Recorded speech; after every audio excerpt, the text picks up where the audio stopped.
vibes from Lagoon Radio. And of course, we're broadcasting live from our Marina studios. This is Tech Vibes. It's like we've gone on a long break. And sorry for the break in transmission for some days, for some weeks now, right now, due to situations beyond our control. Welcome back. I'm still your host, Odo Emmanuel.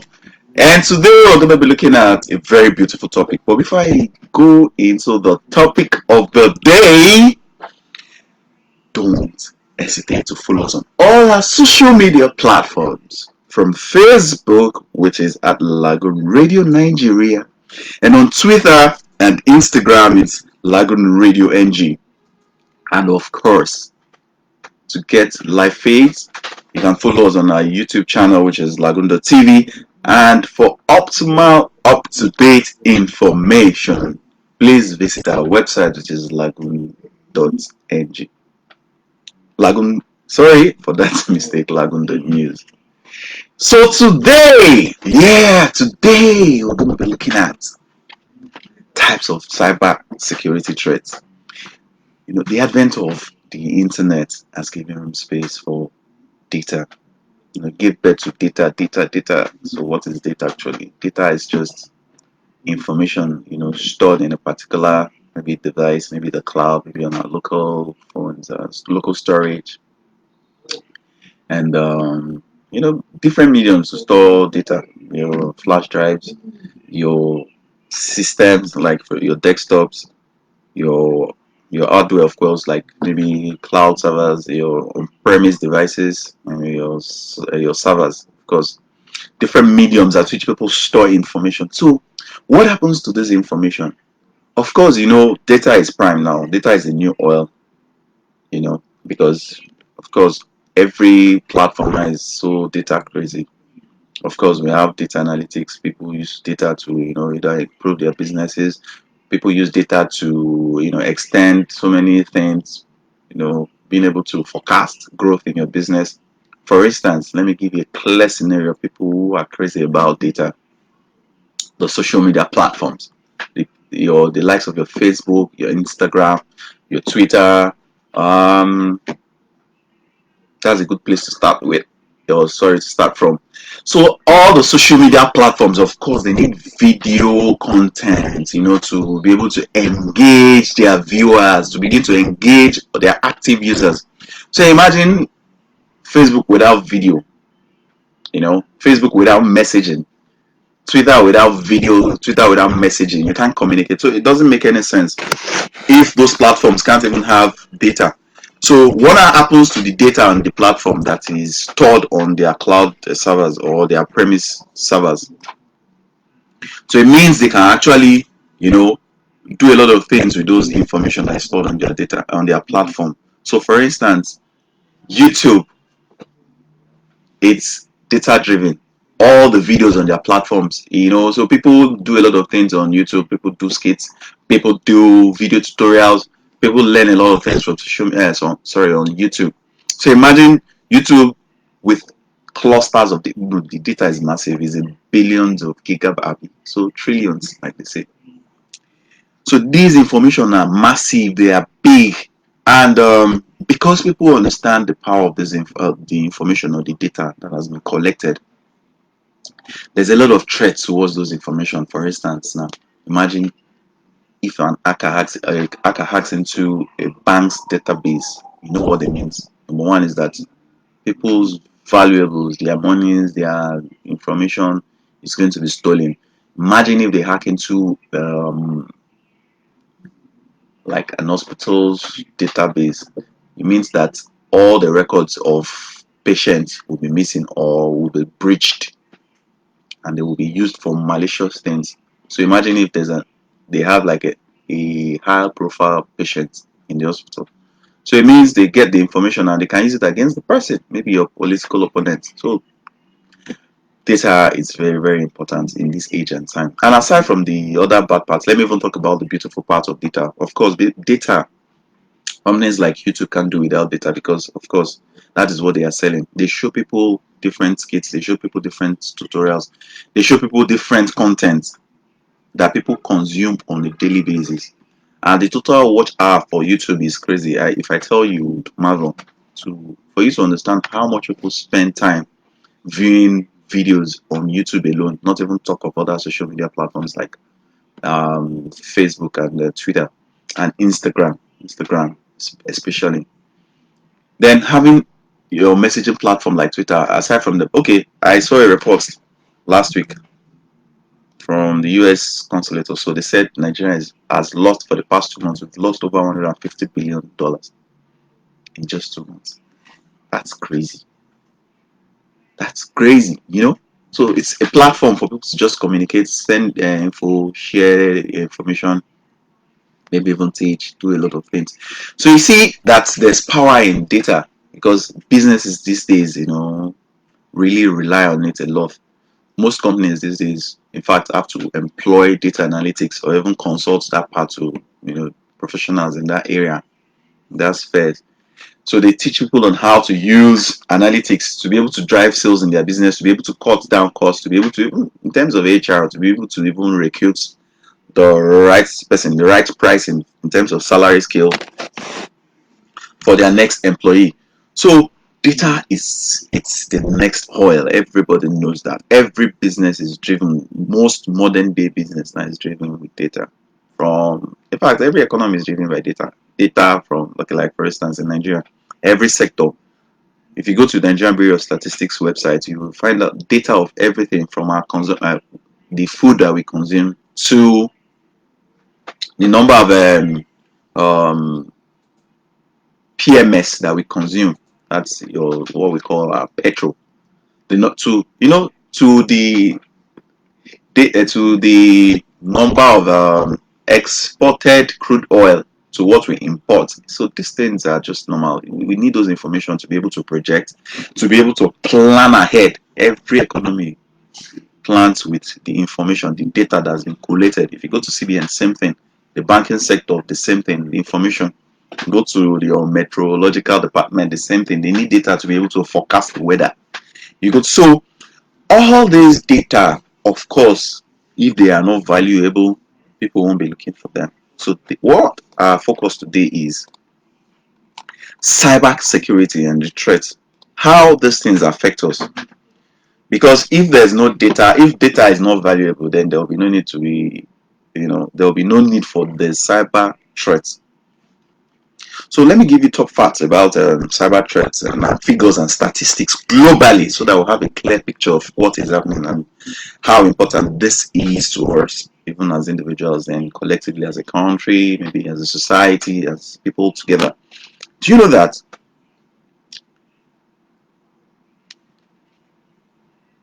globally we've lost trillions of dollars in terms of value?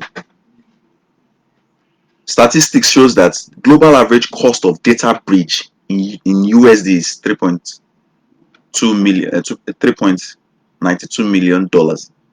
Estimated annual loss through cyber attacks alone in the US alone in 2020 is supposed to reach a whopping sum of $6 trillion. That is huge business. That's to show you that the industry is booming.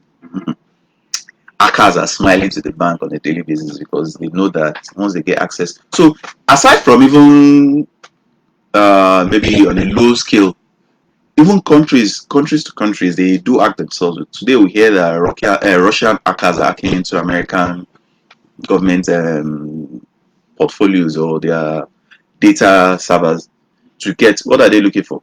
So they are looking for classified information. They are looking for patent stuff they patented, like new technologies, new innovation. They are looking for technologies that have gone beyond. You see Chinese government using some of their rootkits to hack into all the top government. So they do it. It's normal. At some point about 2 weeks ago, last year, sorry, I stumbled across an article that was saying the U.S. government was spying on the I think the German chancellor's phone or something, that they hacked her phone and they were getting information from. So governments actually do this to fellow governments in order to be able to get information, to be able to know what they are planning, and just for the maybe let's say safety measures. things like that. So you can imagine in the US alone, it is estimated that this year they're going to be losing like $6 trillion to cyber security or cyber attack, I may say. And it's going to keep increasing. By 2024, it's expected that it will reach 76%. So it means that every company is under the threat of one cyber attack or cyber data theft. So even Nigeria is not left out. The fact that most of the companies are not reporting these things, we are seriously under cyber attacks on a daily basis. I don't want to mention the name of this company. There was a company I worked before, and I remembered when they were attacked, they paid heavy ransom, in Bitcoin. So some of these hackers, most times they focus on all these countries like third world countries like Nigeria, where they won't make noise and make a lot of noise, because if you hack a country like US or Russia, of course, you'll be in serious trouble. But all these third world countries like Nigeria, Japan, Pakistan, Mali, Togo, most of their companies suffer a lot of data breach, but most of them don't talk about it. So in Nigeria alone, it turns out that Nigeria is one of the world's most vulnerable country to cyber attacks, 16th worst in the world as of 2016 alone. And so this thing, we've suffered, at least Nigeria, to do a rough estimate according to this data, this information I'm saying, we suffered close to more than $300 million to that have lost more than $300 million to cyber attack alone. So you can imagine. And because that these companies are not reporting these things doesn't mean that we are not on constant threat or constant attack on a daily basis. Our banks, a lot of them, their data are being breached. In fact, some of them have to move some of their data from their on-premise platform to cloud platform, so that at least to be a bit safe. But even at that, whether you're on cloud or you're on premise, it doesn't make any difference. Simple social engineering alone can give hackers access to your platform. So that's why there's need for proper training, proper orientation, things like this. That's what we're saying, is so that companies can engage professionals to tell them things as easy as social engineering. Somebody will just trick you with an email or send you, like, try to befriend you or something, just to be able to get access to your system. And once they're able to compromise your system, maybe your phone or your laptop or your desktop or your workstation, the rest, like they say, becomes history. Your information or the company's information is stolen. So two things that they can do: they can either sell that information if it's premium, or they send you a ransomware. They decrypt or encrypt all your data and ask you to pay a ransom, and you pay in Bitcoin. You pay heavily before they will now allow you regain access to your system or your information. So this is a crazy threat, and it's a serious thing. That's why we're looking at it today, because it is very important that we understand these things and find a way to mitigate them. So, of course, there are areas at which there are emerging cyber threats in 2021 and beyond. Of course, the coronavirus pandemic has emerged and as the biggest challenge for businesses today, even IT organizations. It has become a serious threat. So, for that reason, what do we expect that we have in 2021? Of course, we would have pandemic related attack, because the pandemic now is not the new oil. Of course, a lot of money going up and down, people, companies trying to create vaccines, countries trying to sell vaccines to other countries. So smart corporations can employ the service of an hacker to hack into another company, all those biotech companies, to be able to get their R&D, to be able to get top level information, their research work, their research papers, so that they themselves can replicate those vaccines. So things like this, it's premium. They are classified information that companies pay billions of dollars to get, such a thing. Because Of course, if you can if you can develop a vaccine, it's huge business. If you focus on Africa alone, you have a lot of markets because imagine Nigeria alone, we have over 240 million. So if you want to vaccinate the entire Nigeria, the entire people of the Republic of Nigeria, that's huge money. So replicate it across West Africa, then East Africa, North Africa, across the continent, that's money. So that alone, it's a threat. Then now talk about Asia, for instance, talk about India. You want to vaccinate the entire population of India, there's over 1.2 billion. So imagine for instance, you sell your vaccine at $2 per tube. I'm just giving a rough estimate times a billion people. That's huge money, and they need to take two jabs. So just do the math yourself. See, so that's serious money. So these areas are so we're going to be seeing a lot of cyber threats on these pandemic or pandemic related attacks in these areas, and of course there will be increase in ransomware because now that we have this the third phase of COVID-19, which is the Delta variant that is ravaging across Africa.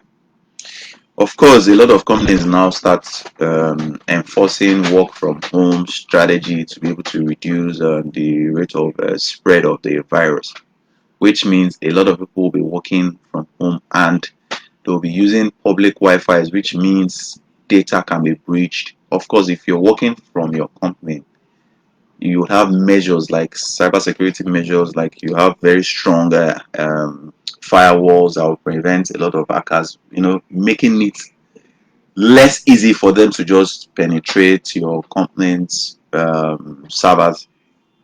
But if you're working from home and you're using these dongles, like maybe for instance, I don't want to call any brand's name, you're working from home, you're using maybe public Wi-Fi and stuff like that. Of course, and you're doing classified jobs. For instance, you work in I don't want to call any company. I don't want to do free branding for anybody. So what I'm trying to say in a nutshell is that working from home alone, it's how do I put it? Especially if you're doing something that's very, very, let's say, high risk related kind of job, and you have to work from home, and you have to use your own internet or maybe use your mobile phone, which might have been compromised. It means that you might be selling out your company's trade secrets to people. There are some people who are constantly waiting for you to just make mistakes, maybe go to the wrong URL, press the wrong buttons on your phone, or you go to a website and you click on a malicious link. That's the end. Boom! Your data is gone, and you have jeopardized your company's means of a livelihood, which might end up them sacking you or even the company shutting down. So these are threats. These are, even the another one is the cloud breach. Of course, a lot of hackers they are not resting. Even as the good guys are trying to work on the security measures to be able to, mitigate the hackers from hacking to their systems. As they are learning, the hackers too are learning on their own. They are even trying to get better than you, so they are like 10 steps ahead of you. They do a lot of things to make sure that they are up their game. So these are areas that we'll have to look at. Mobile security threats, a lot of, especially the likes of your Android and the iOS, they are porous. Every hardware is porous. That is what we need to know. Every hardware has its limitations. So if you understand programming, or you are coming from a technology background, you understand that the computer is built with ones and zeros. So once you understand that these things can be breached. It's just only the question of it's only a matter of time before you know it. Your system has been breached, and people will definitely have access to your information. So another one is the Internet of Things attack. Of course, as technology evolves, it has its own flaws, which gives room space for, of course, improvement. As you're improving, the bad guys are not waiting for you to improve. They are there to exploit all those loopholes. So, as you're pushing out the new technology, you have to be, patching it sharply so that there will be room space for or do your due diligence before you push out any hardware or software. So now the let's go into the types of threats proper, because we've just been talking about the potentials or the threat areas that we should be looking out for. But now let's go deeply into the types of attacks that we have, so that we would, empower ourselves with this information, equip ourselves, and be better prepared to find lasting solutions to be able to guide ourselves, not just our employees or our employer, sorry, be able to guide ourselves to from some of these things. Not totally eradicating it, because it's not possible, but mitigate it, reduce it to a certain level, so that at least we'll be a bit secured. So while they are doing it, we're up our game. We don't give, we're not relenting, so that we don't just lose our information to people out there. So there are different types of malicious attacks, different types of attacks. But I'm just going to be talking about some of those. I'm just going to pick out a few. I'm just going to talk about them. So my number one list on my list is called a malware. So what is a malware? Basically, this is just a software, that's been written. So the programmers, they will just sit down and develop a piece of code that is malicious in nature. It can penetrate your phones, your desktops, your laptops, any device, your palms, your tablets, even your smartwatches, your whatever, any device that you can connect to the internet, or that has hardware, like computer hardware, anything that is related to it. Even your electronics can be hacked. The malware can function in two ways. It can be offline, it can be online. You can transfer them through different measures or through different means. You can transfer a virus or a malware through a flash drive. You can send it via the internet. You can send it via your Wi-Fi, any medium. So it's not a case of how do I transfer it. It now depends on who the target audience is and how they intend to manipulate their way to get the information that they need. So that being said, we have different types of malware. We have the spyware, we have the ransomware, which I talked about, and we have viruses, we have worms. Those malwares are activated when a user clicks on a malicious link that is being sent to you via different mediums. They can send it to you via your phone. Maybe you go to a website, or maybe they send you a compromised email, a picture. Maybe they might send you a document, a file, maybe in PDF format, maybe an image, anything. They can use any medium to send those things to you.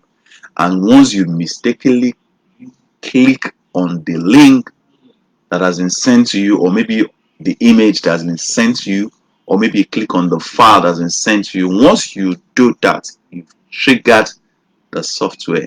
It's going to immediately start to send your information. It connects to the server where the malicious piece of software has been hosted. It will connect to maybe your phone or your desktop or your laptop or any medium that you're using to communicate. And once it's connected to that thing, it will start to access your files. And the funny thing about this thing is, even the so-called antivirus, these guys are smart. They build those softwares in a way that they can outsmart the antiviruses that we use. So most of us will have these malicious softwares running on our phones, and we do not know. Just because they've not, maybe when they hack your phone and there's no real information to sell, they just leave you there. It's not as if it's not there. You might not know, but it is there on your devices. And so once they are ready to pick up any information from you, or maybe they just want to pick your name, your username, your pictures, they set them on those malicious sites where they can use your image for something else. You just be surprised that you're here in Nigeria and your Interpol will just declare you wanted, and you're wondering why, how, what did I do? Not knowing that somebody in India has used your picture to go and defraud somebody in maybe Pakistan, or another continent, maybe Australia. It's so funny that this world is a global village. It's a small world. It's so connected that people can, you just be surprised that your picture is everywhere and be like, what happened? How did I get here? You know, and you'll be in serious trouble unless they start to investigate and find out that you're innocent. But even at that, before they even know that you're innocent, man, the deed must have been done and the damage, start to do damage control, which you don't even know anything about. So there are different access examples of how these things they block access to key network components. They install additional harmful softwares, covertly obtain information by transmitting data from the hard drive, to other systems, disrupt individual parts, making the system intolerable. They can even push you out of your own particular system. I've had a couple of people complain that people log them out of their Facebook page. Yes, because your Facebook page has been hacked. Or some people can even clone your Facebook page. You see that sometimes you just see your pictures in different Facebook accounts. Somebody is using your profile to do malicious things. They would at some point we find out that people use people's Facebook accounts to start soliciting for funds and start to beg their loved ones for money. And they'll be like, when did this girl start to beg for money? Or when did this boy start to beg for money? So this is the work of those malicious guys. So once they have access to your username and password, they can use your account to do malicious things. So we have to be very careful. Another one is number two on my agenda is phishing. Yeah. This is pure scam. So we've heard this time Yahoo. I've heard about guys like Oshpopi, Blueberry, and these other and their cohorts. How they hack into people's accounts. This thing is just social engineering. They get access. Okay, yeah, they get the list of classified email addresses, and what they do is once they get access to this classified email address, they do what they call social engineering. That's one phase. Okay, no, let me just explain what phishing is all about. It's a fraudulent practice of sending email purporting to be from a reputable company in order to induce individuals to reveal personal information such as your password, your credit card information, your phone numbers. So these phishing attacks use fake communication mediums. For instance, they can clone a website, they can clone a Facebook page and send you the information. You'll be thinking the information is from Facebook. Meanwhile, it's not Facebook. If you check the URL properly, you'll see that the domain or the DNS address, it's not Facebook. So it means that they'll clone the page to look like Facebook. Yeah, exactly. Replicate Facebook, replicate Twitter, replicate LinkedIn. Then they'll now tell you to log in with your credentials. They'll even ask you for your credit card information or your debit card information. Once you upload it on that website or the link that's been sent to you, they will steal your profile, your credentials will be stolen. And once it's stolen, they will use those things for their own malicious motives, whatever they had in mind to use it. They steal your credit card information and they can either swipe out your account, clean your money, and or use it to buy crazy things online, or use it to go and pay for a dating website where they will use it to go and scam another person. So these are the mediums at which they use to do these things. So phishing mostly is social engineering. They send you those things, you send your credentials, and they will use them to do whatever they want to do. So there's what they call spear phishing, there's link manipulation, there's fake website, SEO fraud, so many of the content injection, session hijacking. These are very complex things, but they are not as complex as we think or as it sounds. They're just simple terms, simple manipulations. Somebody who knows how to just do little HTML can write a simple HTML page, can actually do all these things. It's not as complex as it sounds, but these are mediums that people use to, let me use their term, cash out. They cash out with these mediums. People are you'll be vulnerable and you'll be like, okay, this is from Facebook, this is from my bank. Meanwhile, it's fake. You know what? let's go on a quick music break. We'll be right back. So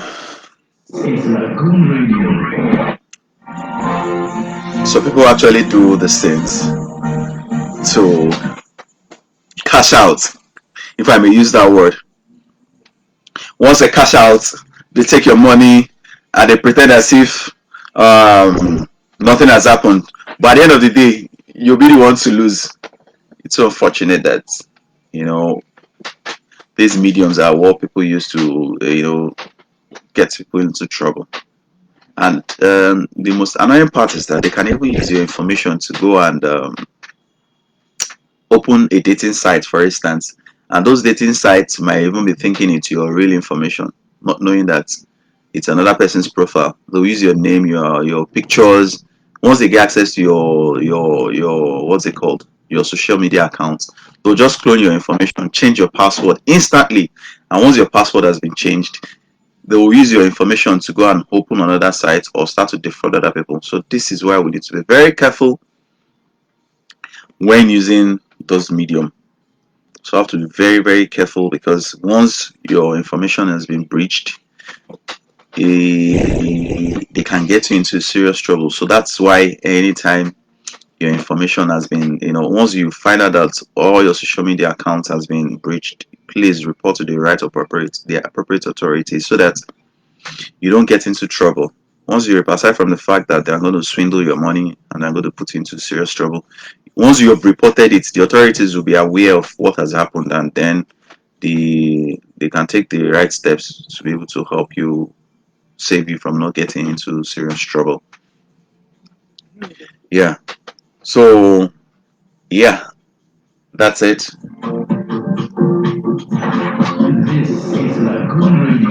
So good. Welcome back to our show. So we're still on Tech Vibes, and this is your host Odo Emmanuel, and it's just 38 minutes the hour of 2. So today we'll be looking at cyber. Let me do a quick recap of what we've been talking about today. Today has been a very wonderful day, and we'll be looking at cyber security threats, which has really been harmful, because truth be told, almost every system, every individual phones, individual desktops and laptops have been would I say breached or something. So your phones, you might think it's safe. Maybe you are using one antivirus and you think, my phone is protected. Man, my dear brothers and sisters in Christ, your phone, your devices are not secured. The truth is, there's no perfect system. You only find mediums. We only try. We only let me use the right word. We're only mitigating those things, because modern day viruses or spywares can't manipulate any systems. Even those modern viruses, they are not out there yet. Companies pay hackers to do these things. Countries actually pay people to do these things, to hack into other people. For instance, the US sent a ransomware to Iran's nuclear facility at some point, that compromised the entire nuclear facility. So countries do this on a daily basis. If there are countries where the superpowers are seen as a threat, all they just need to send some crazy viruses they hack into the president's phone or the prime minister's phones, get every information that they need from there, and they start to use those things against you. You'll be so surprised that whatever you're saying, as the other countries will now start, they are ahead of you, because they have the information. They have what you've talked about. They already know it, so they are ready. They are ahead of you. Especially we in this third world part of the world. So a quick recap. We've talked about, we've been looking at the types of cybersecurity threats, and we've looked at figures. We've talked about how the global data breach cost that's reached over, America alone is over $6 trillion. Even in Nigeria, we've lost over 270, close to $300 million. That's just an estimate. We don't know the actual value because so many companies have not even come to declare that they've been hacked and how much they've lost or they paid as ransom to all these cyber hackers. A lot of companies in Nigeria, especially the financial technology, the fintech companies in Nigeria, are always on constant cyber attack because they steal our monies to fund other malicious movements, even governments. Sorry to say, all those North Korean countries. At some point, there was a point that one of the hackers was saying that they used to hack into West African banks and Nigerian banks. A lot of our financial institutions have been hacked, but they just don't want to come out to declare it, and they pay a lot of heavy fine for these things.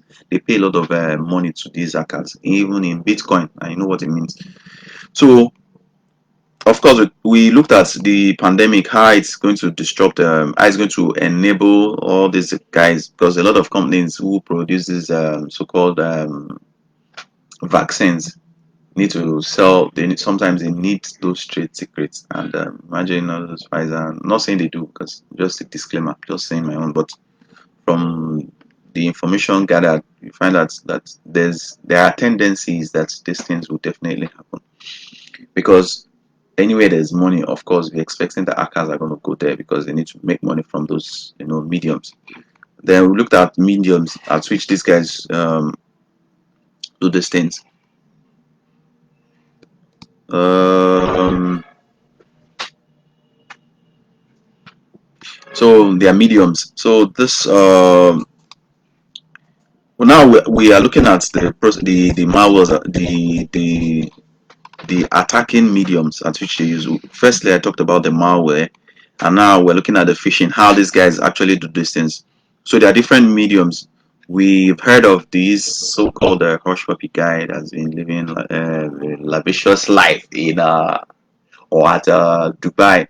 So most of those things they do, they use compromised emails. These are just normal scams. They send emails out to people pretending to be the real distance, the real no, the real vendors or the real vendors. So the vulnerable companies most times pay them, and these things are done mostly via emails, email exchange. They exchange emails.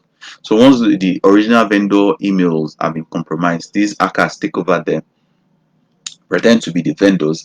Once the vulnerable companies pay the money into the accounts, and most times these transactions are done via wire transfer, and these monies are wired to their offshore accounts. And once the money is being wired, that's the end. The rest becomes history.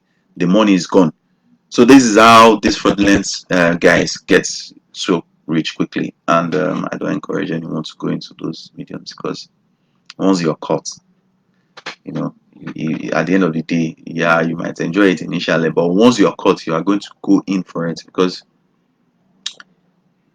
fraud, nobody plays with fraud. It's a serious offense, and no country wants to lose money, especially when you have to steal people's money. Imagine those guys who compromised the money they were supposed to, the US government was supposed to use to buy ventilators from their vendors. Eh, Something as serious as that, and somebody just collected the money and started spending it lavishly. It doesn't make any sense. Me, I will never support such a thing. So whatever the consequence is going to be, let them face it because they deserve it.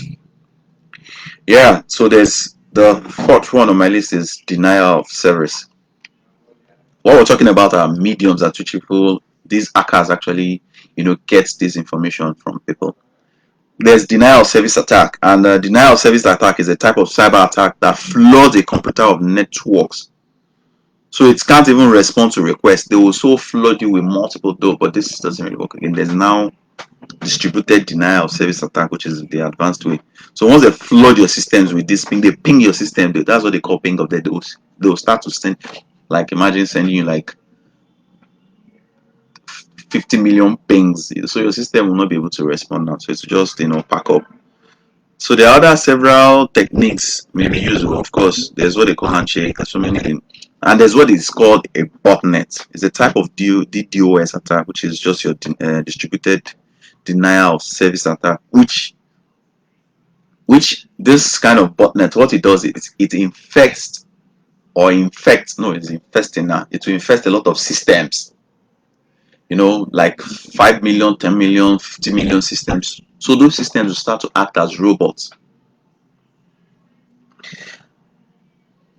So the malware can control the hacker can control all those systems and do whatever they want to do with they can send those things. So those systems start to act as zombie systems.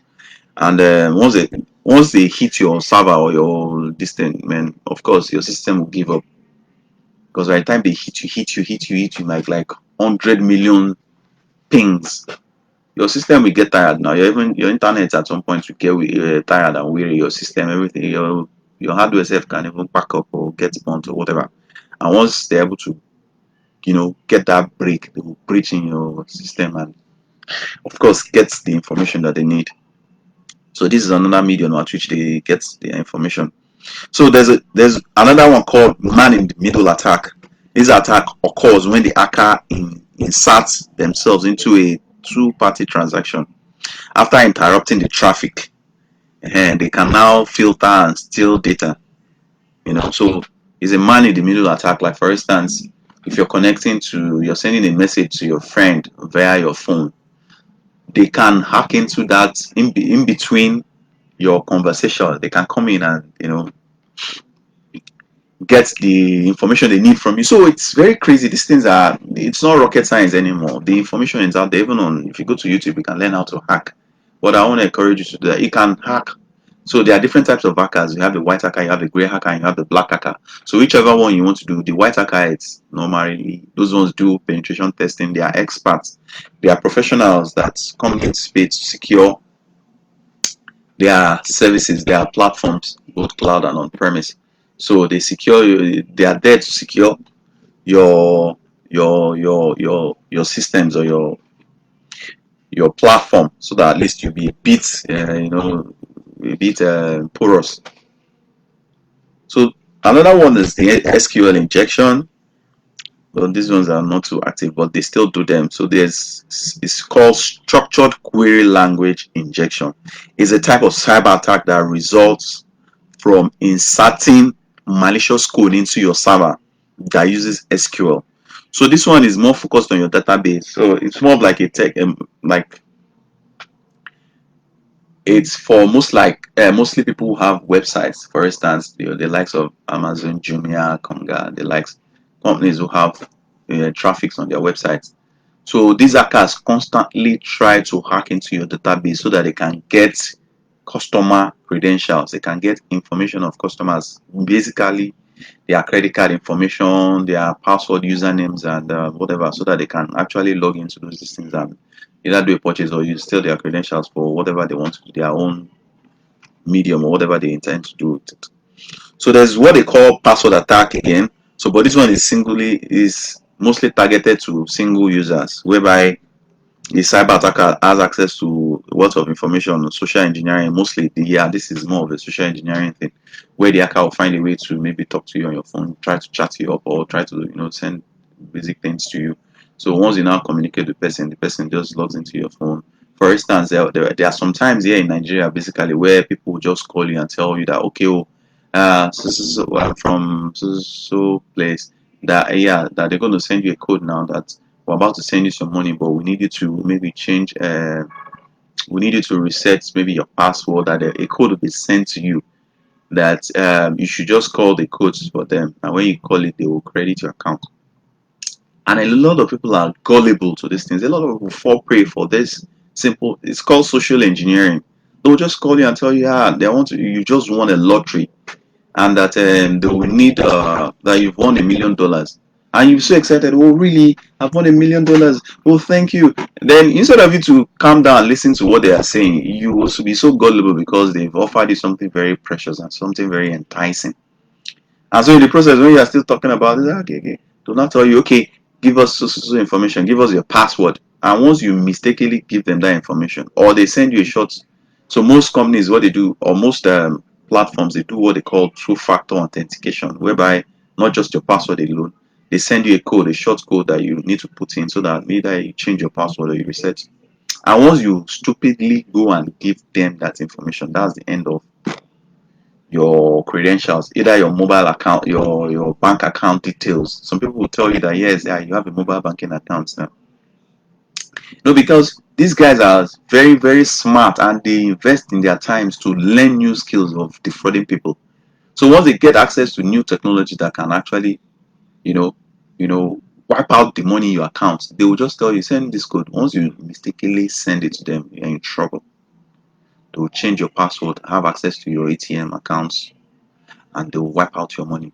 After wiping out your money, they'll still use your same account to get other people and start to do other malicious things. So we have to be very, very careful. Why I'm saying all these things is we need to learn how to be very, very smart and don't give out your information to anybody. Even if the banks will never ask you for your information, your social media account will never ask you for your information. Nobody's going to ask you for your information, especially your passwords or send a short code.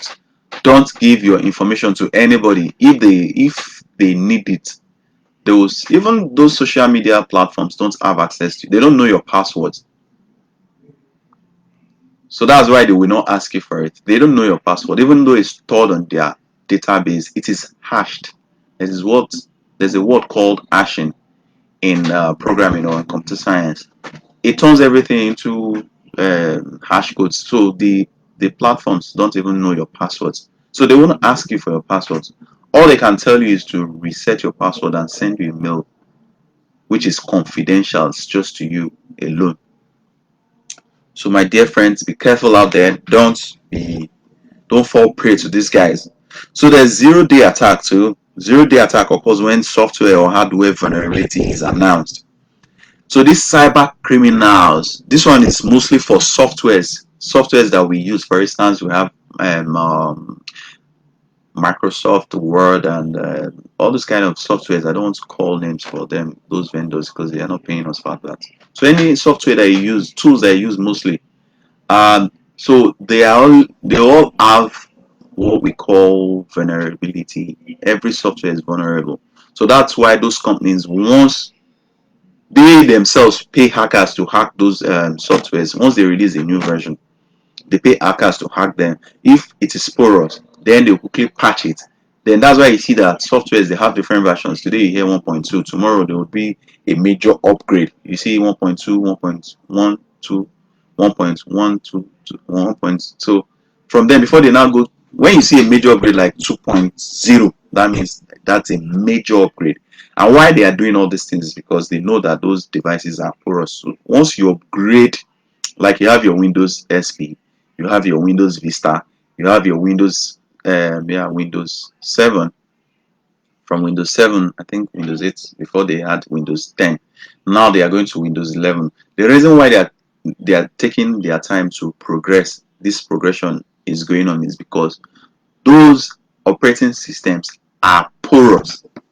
And a lot of companies have lost billions due to those things. And Microsoft, of course, they will tell you it's a disclaimer, it's not their own making. So they won't be paying you for your own loss. So that's why they continuously patch those softwares. So this particular kind of hacking is for softwares like this that are vulnerable. All softwares are vulnerable. It's just that maybe the hackers don't have time for you. That's why we can always go to a place like a computer village to go and buy softwares. Those softwares are cracked softwares. And there are people who sit down and do these things. They sit down and crack those softwares. And mind you, when you buy a software that is cracked, you know it's somebody that actually cracked it. The person that cracked it will definitely embed some malicious code. So once you're installing it on your device, man, you know that your system is compromised already. So when you patronize Computer Village, you buy softwares, crack software from them, or you download any crack software online to unlock maybe a particular app on your phone. Your phone is automatically compromised. There's no two ways about that. So be very, very careful of the kind of softwares you download. Be very careful of the kind of app you install. So the last one is the Internet of Things. This is the last one I'm going to talk about because we don't have any time again. We're short of time. Internet of Things is a new technology, is a new thing, is a new, everybody's crazy about it. We have smart city, we have smartphones, we have smart everything, smart televisions, we have smart watches, we have connectivity. You connect your phone to your house. You can shut down your lights. You can shut down your fans. You can shut down your ACs. You can shut down virtually everything from just a touch of a button from your phone or your mobile device or your smart gadgets. Even your sound alone, you can just say, "Hey, this AC stop." You can even name your AC maybe Cinderella. Go off, and it will. Yeah, it will of course go off. So these are just basically sensors. They are sensors. Let's not go into details. What I just want to talk about is the porosities in these things. So these devices, of course, because they are new, or they are loopholes. So these hackers are venturing into all these areas, and they are taking their time to destroy those devices. So at this point, I'll do a quick recap because we are short of time. Today we looked at um, cyber threat as what would I say, the new game. So I just want to use this medium to encourage everybody. Be very careful of the kind of softwares you install on your phone or on your laptops, on your desktops, or even on your TV, your smart TVs. Be very careful the kind of websites or the kind of apps you download or the kind of places you visit. Make sure you have at least an antivirus on your systems, on your mobile device, on your smart wristwatches, on your smart TV, so that at least you can mitigate. Maybe that will be like it will serve like a first level protection for you before they finally finish you and collect all your information.